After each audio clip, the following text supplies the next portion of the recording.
వేములవాడ శ్రీ రాజరాజేశ్వర స్వామి దర్శనానికి వచ్చే భక్తుల పట్ల ఆటో డ్రైవర్లు మర్యాదపూర్వకంగా నడుచుకోవాలని ట్రాఫిక్ ఎస్ఐ రాజు సూచించారు.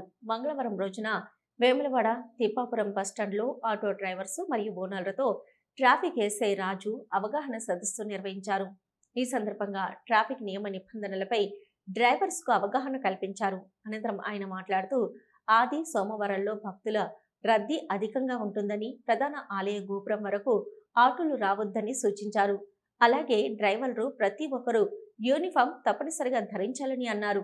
ఈ కార్యక్రమంలో ఆటో యూనియన్ అధ్యక్షులు సందర్గిరి శ్రీనివాస్ గౌడ్, ఆటో డ్రైవర్లు పాల్గొన్నారు.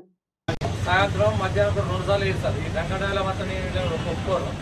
2 సార్లు వేది ప్రతి ఆటో 2 సార్లు 4 గంటలకు తాగి కాగితాలు లైసెన్స్ అంటే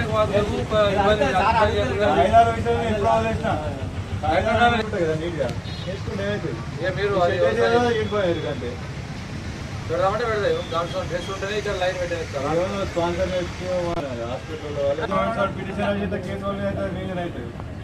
తర్వాత ఫస్ట్ కేసు మీ మీద అయినాకనే ఎక్కువ అప్పుడు ఓళ్ళు తప్పించిన తర్వాత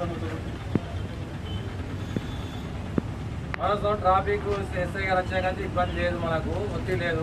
మంచిగా ఎందుకు రోడ్డు మీద పెట్టుకుంటాడు. అప్పుడు ఎందుకు చక్కగా లాక్కుంటే అయిపోతే గింత ప్లేస్ ఉందని మళ్ళీ